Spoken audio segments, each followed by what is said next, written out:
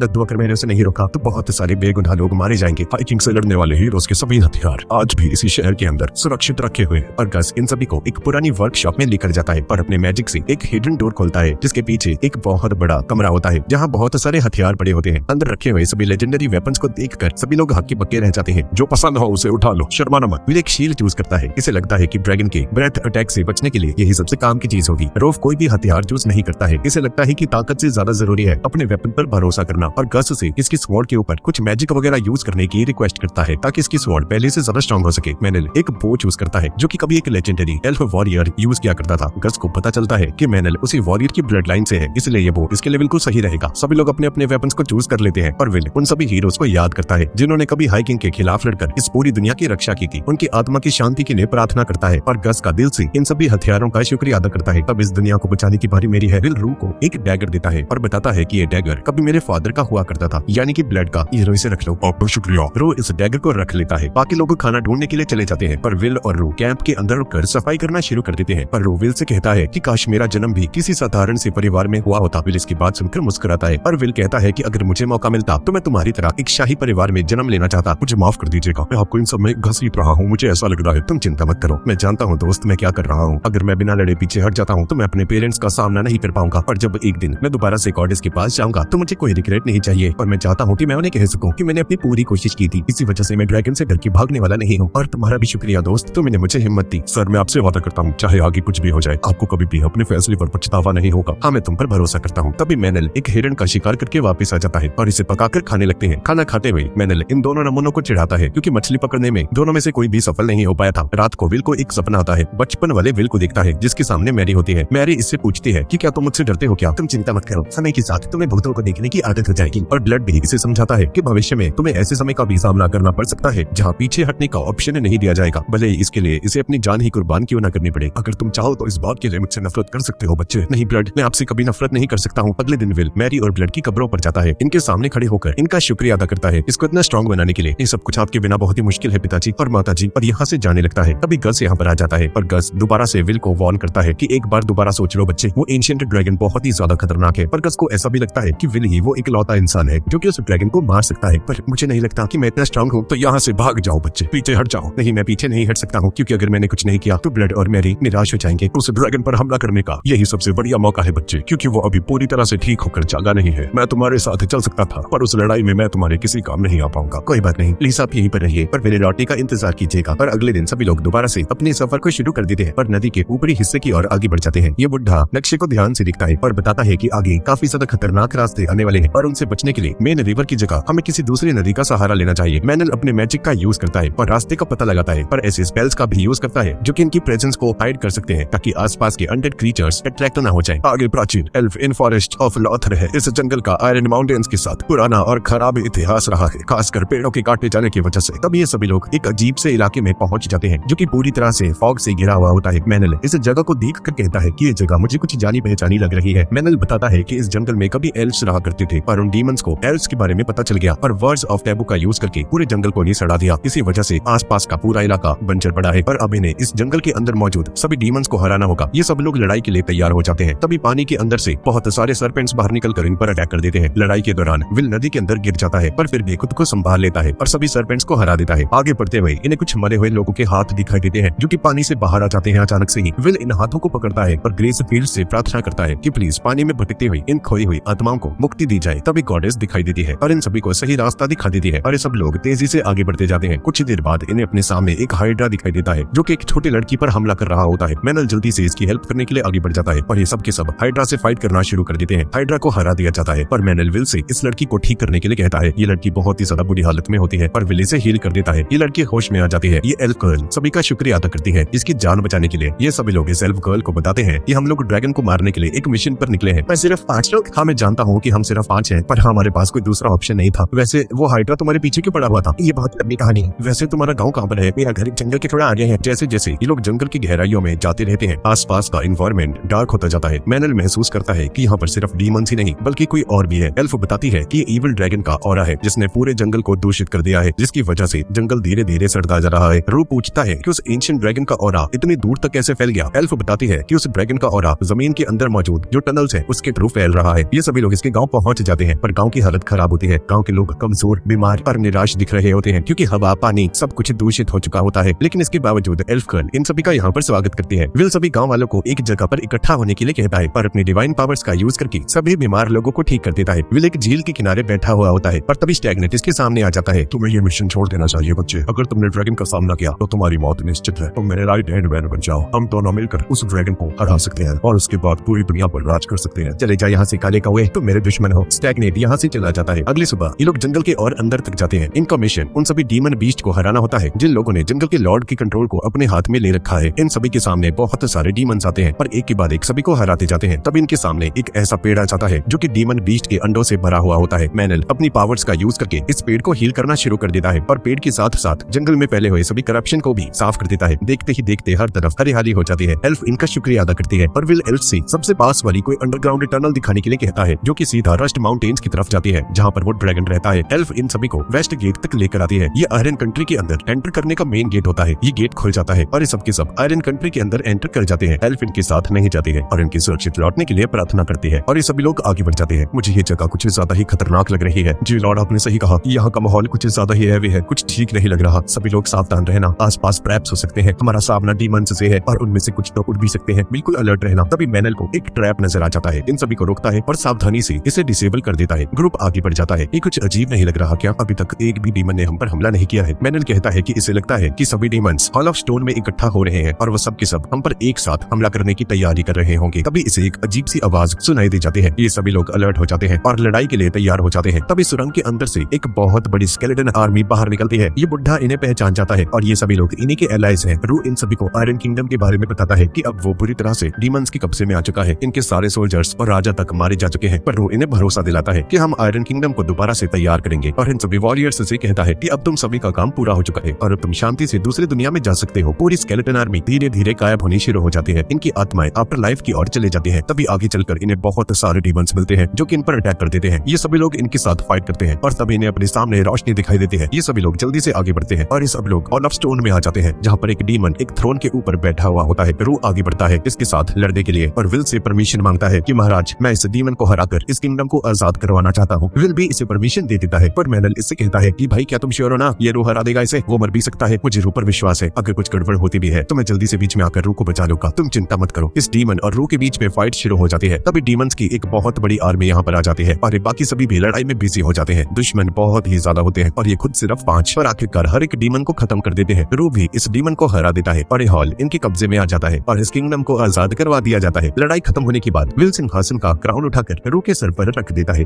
Sir, मैं super को तभी स्वीकार करूंगा जब मैं इस किंगडम को दोबारा से बसा लूंगा। पर तभी जिस डीमन को इन लोगों ने हराया था इसकी लाश यहाँ से गायब हो जाती है। विल को लगता है कि शायद ये डीमन अभी उस एंशिएंट ड्रैगन के पास गया होगा उससे हेल्प लेने के लिए। ये सभी लोग इसका पीछा करने लगते हैं और तभी टनल के अंदर इन्हें कुछ दिखाई देता है। जो डीमन इनसे बचकर भाग रहा था उसे किसी ने पहले से ही मार डाला है और तभी इनके सामने वही एंशिएंट ड्रैगन आ जाता है जिसने इस डीमन को जान से मार दिया है। तुम्हारा स्वागत है। तुम सबका नाम क्या है? इन सभी की फट जाती है। विल भी बुरी तरह से डर जाता है। तभी से मैरी की बात याद आती है कि अपने डर को नकारने से वो गायब नहीं हो जाएगा, तो मैं उसका सामना करना होगा। विल एक गहरी सांस लेता है और इस ड्रैगन से कहता है, तुम्हारा नाम क्या है? मैं हूँ फेलिसा। मुझे सिकल ऑफ द गॉड्स का पता है। मैं हूँ विल। मैं हीरोज का बेटा हूँ और गॉडेस का चेला और मेरा नाम है विलियम जी मैरी ब्लड। मैं उन्हें जानता था। मेरे सेवक बचाओ। मैं तुम्हारी शक्तियों का इस्तेमाल इस पूरी दुनिया पर राज करने के लिए करूंगा। पर विल इसके लिए मना कर देता है। वेलिसर इसके सामने 2 रास्ते रखता है, या तो इसका सर्वेंट बन जाए या फिर इस ऑफर को रिजेक्ट करके इसके साथ फाइट करे और मारा जाए, या इस देश का सारा सोना मैं तुम्हें मुफ्त में दे दूंगा। उस मेरे सेवक बचाओ। विल को समझ नहीं आता कि अब इसे क्या करना चाहिए। इसका दिल तेजी से धड़कने लगता है। तभी इसे अपने सामने गॉडेस नजर आती है जो कि इसे याद दिलाती है कि मैं हमेशा तुम्हारे साथ हूँ, बिल्कुल भी डरना मत। विल को हिम्मत मिलती है और वेलिसर की शर्त को मानने से इनकार कर देता है और बोलता है कि अब मैं तुम्हें हराऊंगा। वेलिसर अपने पंख फड़फड़ाने लगता है जिसकी वजह से इस पूरे के पूरे टनल में तेज हवाएं चलनी शुरू हो जाती हैं। ड्रैगन विल की तारीफ करता है और बोलता है कि तुम बहादुर हो और दोनों के बीच में फाइट होनी शुरू हो जाती है। विल हाथ में भाला लेकर ड्रैगन पर हमला करता है पर इसकी ये स्ट्रॉन्ग स्किल्स इसके हमले को रोक देती है। विल को गस की बात याद आती है। गस ने पहले ही इसे बताया था कि यहाँ तक कि ब्लड भी इसकी स्किन को भेद नहीं पाया था, इसलिए तुम्हें उसकी पुरानी चोटों पर निशाना लगाना होगा और अपनी पूरी पावर का यूज करके पहले के इसकी घाव पर हमला करके विल इसे घायल करने में कामयाब हो जाता है। पर इसके बावजूद ये बहुत ही ज्यादा स्ट्रॉन्ग होता है। सभी लोग भी इस पर हमला कर देते हैं। ये सभी लोग मिलकर ड्रैगन पर अटैक करते हैं। विल अपने मैजिक का यूज करके इस ड्रैगन को बांध देता है और एक बेहद शक्तिशाली लाइट बेस्ड स्पेल सीधा इस ड्रैगन पर फेंक देता है और वेलिसर इस स्पेल के अंदर फंस जाता है और इस खतरनाक स्पेल के अंदर धीरे धीरे श्रिंक होकर गायब होने लगता है। इन सभी को लगता है कि इन लोगों ने ड्रैगन को हरा दिया, पर इसे शक होता है कि भाई कुछ गड़बड़ है, इतनी आसानी से सब कुछ कैसे हो गया। तभी अचानक से हवा चलनी शुरू हो जाती है। इससे पहले कि विल इन सभी को वार्न कर पाता, एक भयंकर तूफान इन्हें दूर उड़ा देता है और वेलिसर इनके सामने दोबारा से आ जाता है। अब ड्रैगन अपना असली रूप और अपनी असली ताकत दिखाने लगता है। विल समझ जाता है कि अब ये नहीं जीत पाएगा। विल का सबसे ज्यादा पावरफुल हमला भी इसके सामने किसी काम का नहीं रहा। पर विल समझ जाता है कि अगर ये किसी दूसरे मैजिक का भी यूज करता है तब भी इस ड्रैगन को हराना इम्पॉसिबल है। ये बंदा गॉड्स के जमाने का है और इसे हराना नामुमकिन है। विल के सभी साथी बेहोश होकर नीचे जमीन पर गिर जाते हैं और अब ये अकेला इस विशाल ड्रैगन के सामने खड़ा होता है। मेरे सेवक मत जाओ, अगर तुमने मना किया तो मैं तुम्हारे सभी दोस्तों को खत्म कर दूंगा। इनके शरीर ही नहीं, इनकी आत्माओं को भी नष्ट कर दूंगा। ड्रैगन अच्छी तरह से जानता है कि विल कभी भी अपने दोस्तों को मरने नहीं देगा, पर इसके बावजूद विल इसका सेवक बनने से इनकार कर देता है। पर वेलिसर इससे कहता है कि ठीक है, मैं तुम्हें एक और ऑप्शन देता हूँ, तुम खुद की जान ले लो। पर वेलिसर प्रॉमिस करता है कि अगर विल खुद को जान से मार लेता है तो इसके दोस्तों को जान से नहीं मारेगा और मरने के बाद गॉडेस ऑफ लाइट तुम्हें किसी दूसरी दुनिया में भेज देगी। जल्दी फैसला करो।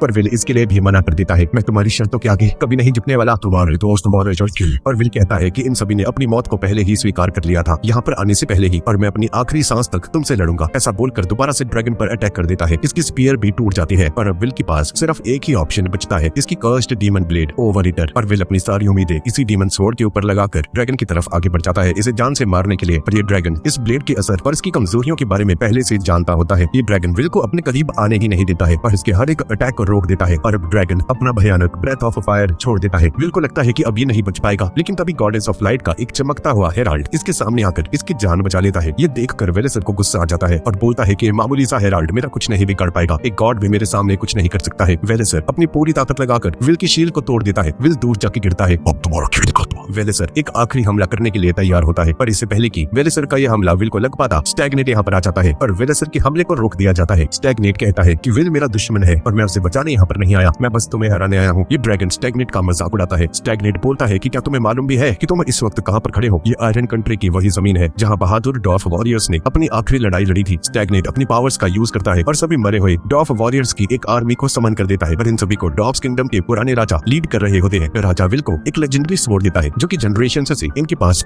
ऑन होती आ रही है। ये तलवार लो बच्चे, और प्लीज मेरे पोते रू की रक्षा करना। विल इस तलवार को एक्सेप्ट करता है पर रू की रक्षा करने की कसम खाता है। राजा रू के पास जाता है और बोलता है कि तुम्हें किसी भी हालत में इस किंगडम को दोबारा से बसाना होगा, पर रू भी इनसे वादा करता है। किंग यहाँ से गायब हो जाता है। इन डॉग्स की आर्मी में कुछ सोल्स ऐसी भी होती हैं जो कि ज्यादा समय तक सर्वाइव नहीं कर पाती हैं, और ऐसी आत्माओं के लिए ग्रेसफील्ड इन सभी की आत्माओं को अपने अंदर इकट्ठा करती है और विल और इसके साथियों के अंदर डाल देती है, और इन सभी का दृढ़ संकल्प इन सभी के अंदर आ जाता है, जिसकी वजह से इनकी ताकत और भी ज्यादा बढ़ जाती है। अब विल के पास एक लेजेंडरी स्वॉर्ड आ चुकी है जो कि खुद डॉग्स के राजा ने इसे दी है, और अभी सभी लोग इस ड्रैगन की बैंड बजाने के लिए तैयार खड़े हुए हैं। विल जल्दी से इस तलवार को लेकर ड्रैगन की तरफ आगे बढ़ जाता है और इस बार विल की ये तलवार ड्रैगन के स्केल्स को चीर देती है। बाकी सभी लोग भी इस पर हमला कर देते हैं। विल ड्रैगन के एक पंजे को काटने में सफल हो जाता है। वेलिसर चिल्लाता है और रू, मैनेल और अनडेड डॉर्फ वॉरियर्स सभी एक साथ मिलकर इस पर हमला कर देते हैं। लगातार हमलों की वजह से ये ड्रैगन कमजोर पड़ने लगता है। वेलिसर ब्रेथ ऑफ फायर यूज करने के बारे में दोबारा से सोचता है, तभी विल बिना किसी डर के आगे बढ़ जाता है। विल सीधा इस ड्रैगन के मुंह के अंदर छलांग लगाता है। जैसे ही वेलिसर अपने अटैक को परफॉर्म करता है, विल अपनी तलवार को इस ड्रैगन के गले में अंदर तक घुसा देता है। ये तलवार ड्रैगन के अंदर पहुंच जाती है और इसके गले से एक जबरदस्त आग बाहर निकलती है। विल भी इस आग के अंदर घिर जाता है। इसकी स्किन जलने लगती है और इसका पूरा शरीर जलने लगता है। विल को लगता है कि अभी शायद मारा जाने वाला है। तभी इसके दिमाग में गॉडेस ऑफ लाइट की आवाज गूंजती है, पर विल को इसके वादे के बारे में याद दिलाती है कि ये हमेशा बुराई के सामने डटकर सामना करेगा और कभी हार नहीं मानेगा। विल अपनी बची हुई आखिरी ताकत को इकट्ठा करता है, अपने ओवर ईटर स्वॉर्ड को पकड़ता है और एक आखिरी हमला करता है। ये ब्लेड ड्रैगन के दिल तक पहुंच जाता है। वेलिसर बुरी तरह से चिल्लाता है और इसका पूरा शरीर धुएं में बदल जाता है। लड़ाई खत्म हो जाती है और विल भी नीचे गिर जाता है। जब इसकी आंखें खुलती है तो इसके साथी इसके आसपास खड़े होते हैं। इन सभी ने मिलकर इस ड्रैगन को जान से मार गिराया है। विल इन सभी अनडेड वॉरियर्स को थैंक यू बोलता है और इन सभी को भरोसा दिलाता है कि अब आप सभी का काम पूरा हो चुका है और अब आप शांति से दूसरी दुनिया में प्रवेश कर सकते हो। आपकी कुर्बानियों के लिए आपका शुक्रिया। पर आखिरकार इन सभी की आत्मा को शांति मिल जाती है। इस लड़ाई के बाद विल महसूस करता है कि ये पहले से बहुत ही ज्यादा स्ट्रांग हो चुका है। स्टैग्नेट बताता है कि उस डीमन ब्लेड से इस ड्रैगन को मारने पर ड्रैगन की आग में जलने की वजह से विल का शरीर और इसकी आत्मा पहले से ज्यादा स्ट्रांग हो चुके हैं और उस ड्रैगन की ताकत भी इसके साथ जुड़ चुकी है। अब नॉर्मल स्वॉर्ड्स इसे काट नहीं पाएंगी। और अपनी इस नई ताकत का इस्तेमाल समझदारी से करना बच्चे, इस पर घमंड मत करना। स्टैग्नेट गायब होने से पहले अपना असली चेहरा दिखाता है या दिखाती है वही लड़की थी ये। Oh shit. ये बताती है कि ये विल से प्यार करती है, पर ये जानती है कि इसकी बहन गॉडेस ऑफ लाइट ने विल को पटा रखा है, तो इसका कोई चांस नहीं है। स्टैग्नेट इन सभी को कोई भी विश मांगने के लिए कहती है और रो आयरन कंट्री की जमीन से पूरे एविल ऑरे को हटा देने की इच्छा प्रकट करता है। बाकी सभी लोग भी यही इच्छा मांगते हैं और गॉडेस की इस पवित्र शक्ति और आशीर्वाद से आयरन कंट्री दोबारा से हील होने लगती है। विल और मैनल इस ड्रैगन के पार्ट्स को इकट्ठा करते हैं और ये सभी लोग बाहर निकल जाते हैं। आयरन कंट्री के गेट पर ये एल्फ और इसके सभी साथी इन सभी का स्वागत करते हैं, पर एल्फ भी इनका शुक्रिया अदा करती है। इनकी कंट्री को दोबारा से ठीक करने के लिए सभी लोग जश्न मनाते हैं। विल ड्रैगन के सारे खजाने को आयरन कंट्री को देने का डिसाइड करता है ताकि उस खजाने का इस्तेमाल ड्वार्फ सिटी को दोबारा से तैयार करने के लिए किया जाए। इसके बाद सभी लोग दोबारा से गस के पास आ जाते हैं। गस इन सभी को जिंदा देखकर हैरान रह जाता है और विल बताता है कि इन सभी ने मिलकर उस ड्रैगन को मार गिराया है। रू उस हथियार को गस को वापस वापस करता है जो कि गज ने इसे दिया था, पर गज कहता है कि तुम इसे अपने पास रख सकते हो, पर विल को भी मना कर देता है कि तुम भी अपने हथियार को अपने पास ही रखना। पर विल ब्लड और मैरी की कब्र पर दोबारा से वापस जाता है, पर इन दोनों का शुक्रिया अदा करता है। ये सभी लोग दोबारा से विलेज में जाते हैं, पर गाँव के सभी लोग इनके हाथ में ड्रैगन का सर देख कर हैरान रह जाते हैं। हमारी छोटी नेहा कक्कड़ भी विल से मिलती है, पर इसे जिंदा सही सलामत देख कर खुश हो जाती है और बोलती है कि मैं गाना लिख के आती हूँ। एना भी रैफ को दोबारा से सुरक्षित देख कर खुश होती है। अगले दिन पूरा गाँव इनकी जीत के लिए एक बड़ा जश्न मनाता है, और इसी के साथ इस सीरीज का सीजन 2 भी यहीं पर खत्म हो जाता है।